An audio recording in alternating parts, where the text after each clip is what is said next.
ಸರ್ಕಾರಿ ಭೂಮಾಪಕರು 50ರಿಂದ 60 ಸಾವಿರ ಸಂಬಳ ಪಡೆದು ಕೆಲಸ ನಿರ್ವಹಿಸುತ್ತಿದ್ದಾರೆ. ಆದರೆ ನಮಗೆ ಯಾವುದೇ ನಿಗದಿತ ಸಂಬಳ ಇರುವುದಿಲ್ಲ, ಯಾವುದೇ ಬಾಂಧು ಜವಾನರನ್ನ ನೀಡಿರುವುದಿಲ್ಲ ಮತ್ತು ರೆಕಾರ್ಡ್ ರೂಮ್ಗೆ ಅನುಮತಿ ಇಲ್ಲದಿದ್ದರೂ ನಾವೇ ಕಡತವನ್ನ ಹುಡುಕಿ ತೆಗೆದುಕೊಂಡು ಬಂದು ಅಳತೆ ಮಾಡಬೇಕಿದೆ.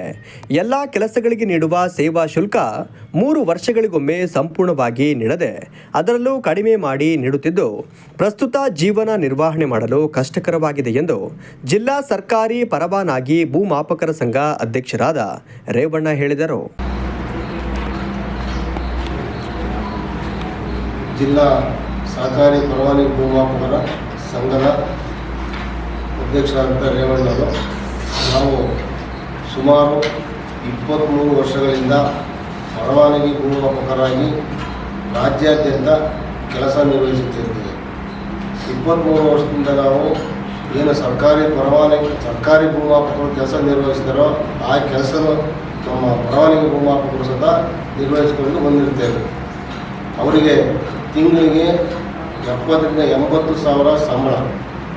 ನಮಗೆ ಪರವಾನಗಿ ಭೂಮಾಪಕರಿಗೆ ಸರ್ಕಾರದಿಂದ ಯಾವುದೇ ಸವಲತ್ತಿಲ್ಲ, ಸಂಬಳ ಇಲ್ಲ.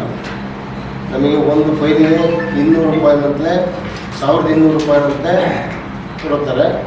ಆ 1200 ರೂಪಾಯಿ ತಿಂಗಳ 23 ಕಡತ ನಿರ್ವಹಿಸಬೇಕು. ಆ 23 ಕಡತದಲ್ಲಿ ನಮ್ಮವು ಏನೊಂದು 13ರಿಂದ 14 ಪ್ರೋಗ್ರೆಸ್ ಆಗ್ಬೋದು.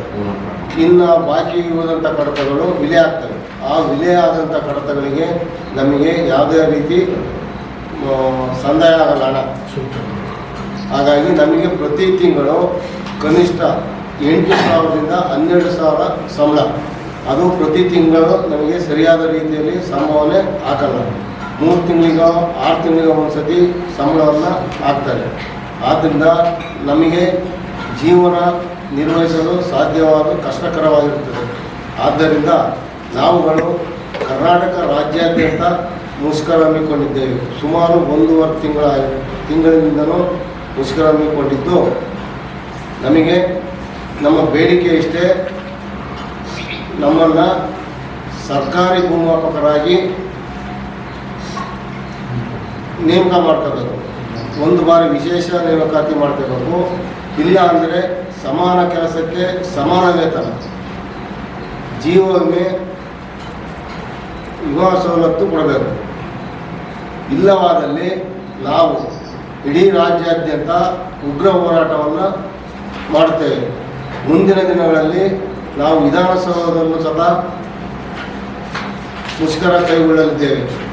ನಾವು ಕರ್ನಾಟಕ ರಾಜ್ಯಾದ್ಯಂತ 6,000 ಜನ ಪರವಾನಗಿ ಭೂಮಾಪಕರಿದ್ದು, ನಮ್ಮ ಮುಂದೆ ನಮಗೆ ಏನಾದರೂ ಈ ನಮ್ಮ ಬೇಡಿಕೆ ಈಡೇರದಿದ್ದರೆ ನಮ್ಮ ಕುಟುಂಬ ಸಮೇತರಾಗಿ ವಿಧಾನಸೌಧದ ಮುಂದೆ ಮುತ್ತಿಗೆ ಹಾಕಿ ಅದಕ್ಕೂ ಸದಾ ಸರ್ಕಾರ ನಮಗೆ ಸ್ಪಂದಿಸದಿದ್ದಲ್ಲಿ ನಾವು 60,000 ಜನರೂ ಸೇರಿ ನಾವು ದಯಾಮರಣ ಕೋರಿ ಅರ್ಜಿ ಹಾಕುತ್ತೇವೆ.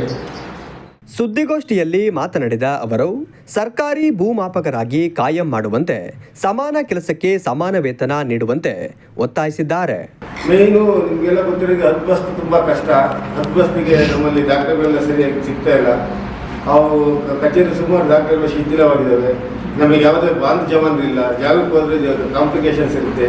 ಅವರು ಚೈನ್ ಹಿಡಿ ಅಂದರೆ ಇವನ ಮೇಲೆ ತಕ್ಕಂತೆ, ನೀವು ಅವ್ನ ಮೇಲೆ ತಕ್ಕಂತಾರೆ. ನಾವು ಸರ್ಕಾರ ದುಡ್ಡು ಕಟ್ಟಿದ್ದೀವಿ, ನೀವು ಬಂದು ಜವಾನ ಕರ್ಕೊಂಡ್ಬಂದಿಲ್ಲ ಅಂತಾರೆ. ಈ ರೀತಿ ನಮಗೆ ಇನ್ನೂ ಸುಮಾರು ಎಲ್ಲ ಕೆಲಸಗಳನ್ನೂ ಮಾಡಿಸ್ಕೊಳ್ತಾರೆ. ಮತ್ತು ತಾಲೂಕಿಂದ ತಾಲೂಕಿಗೆ ಹಾಕ್ತಾರೆ. ಯಾವುದೇ ಸವಲತ್ತಿಲ್ಲ.